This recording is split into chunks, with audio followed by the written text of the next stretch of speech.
Akhil Bharatiya Congress committee के 85वां राष्ट्रीय अधिवेशन जो छत्तीसगढ़ रायपुर में हुआ है, ये हमेशा याद रहेगा।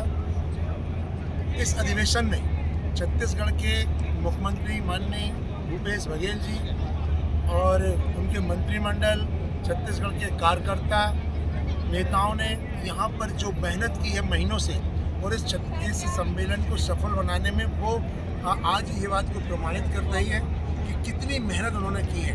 हम 3 दिन से यहाँ पर हैं, अधिवेशन में भाग ले रहे हैं, जिसमें राष्ट्रीय स्तर पर, विदेश नीतियों पर, कांग्रेस के संगठन के अंदर संवैधानिक बदलाव के संशोधन पर बहुत सी चर्चाएं हुई हैं। इसमें एक बहुत बड़ा निर्णय भी हमारी माननीय पूर्व अध्यक्ष सोनिया गांधी जी ने भी लिया है कि अब वो मार्गदर्शन के रूप में हमारा मार्गदर्शन करेंगे, और यहीं पर वो हाथ से हाथ जोड़ो कार्यक्रम के बाद अब वो किसी भी अहम भूमिका में प्रत्यक्ष में नहीं रहेंगे, पर वो हमेशा आशीर्वाद और मार्गदर्शन उनका हमें मिलता रहेगा।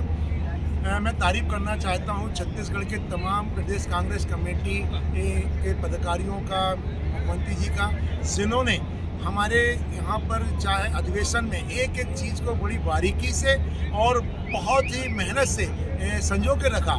3 दिन में कहीं कोई परेशानी नहीं हुई। कहाँ से एंट्री होना है, कहाँ पर गाड़ियों की, सैकड़ों गाड़ियों की पार्किंग होना है, कहाँ रजिस्ट्रेशन होना है, और ये जो यहाँ पर पंडाल लगाया गया अधिवेशन का, इसको 3 भागों में लगाया गया। सेंटर एक था जहाँ मंच बना था, राइट और लेफ्ट में भी एक पंडाल लगाया गया, जहाँ पर स्क्रीन के माध्यम से ये कोशिश की गई कि जितने भी इसमें प्रतिनिधि या इसमें आए हैं सम्मिलित होने के लिए, उनसे कहीं भी किसी प्रकार के उनको देखने में या सुनने में परेशानी न हो। माइक व्यवस्था हो, मंच व्यवस्था हो,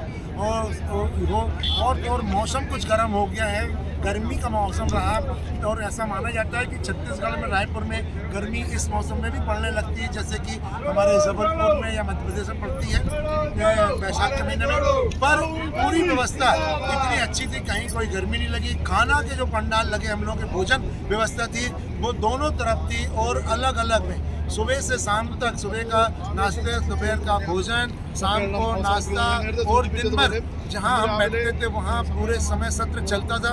वहां चाय और पानी की व्यवस्था थी। किसी भी हजारों की तादाद में होने के बावजूद कहीं किसी को कोई शिकवा और शिकायत नहीं रही। मैं समझता हूं कि बहुत ही अच्छे तरीके से उन्होंने इसका संचालन किया है।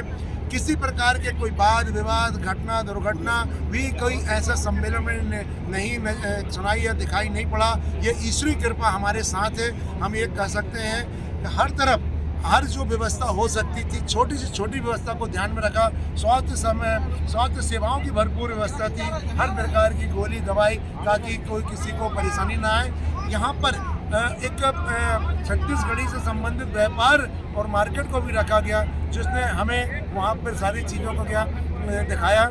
अभी राहुल गांधी जी ने जो रामेश्वरम से लेके कन्याकुमारी तक पदयात्रा की, उसका एक एग्जीबिशन वहाँ पे लगाया गया, जहाँ प्रदर्शनी के रूप में, जिसमें हमें सारे प्रदेशों में जो यात्रा होती गई वो हमें झलक दिखाई पड़ी है। इतनी अच्छी व्यवस्था के लिए मैं पूरी प्रशंसा करता हूँ छत्तीसगढ़ के हमारे मुख्यमंत्री भूपेश बघेल जी का, यहाँ के जनप्रतिनिधियों का, कांग्रेस जनों का, और मैं मध्य प्रदेश में हमारे पूर्व मुख्यमंत्री प्रदेश अध्यक्ष माननीय कमलनाथ जी की ओर से, अपने जबलपुर की ओर से उन्हें धन्यवाद देना चाहूँगा। छत्तीसगढ़ निवासियों को, कांग्रेस साथियों को, जिन्होंने महीनों की मेहनत से ये इस कार्यक्रम को सफल बनाने में योगदान किया। आज आखिरी सत्र हो चुका है। माननीय राहुल गांधी जी ने बहुत अच्छा आज भाषण यहाँ पर दिया है। पूरा जो चीज़ देश में हो रही है उसे खुले रूप में रखा है। मैं आपसे इस माध्यम से निवेदन करूँगा कि YouTube में जाकर उनके भाषण जरूर सुने और समझ पाएँ कि आखिर इस देश में भारतीय जनता पार्टी के कार्यकाल में क्या क्या हो रहा है, तो किस प्रकार से हमारे देश को गर्त में डालने की कोशिश है, 4 पूंजीपतियों को लाभ देने की कोशिश है।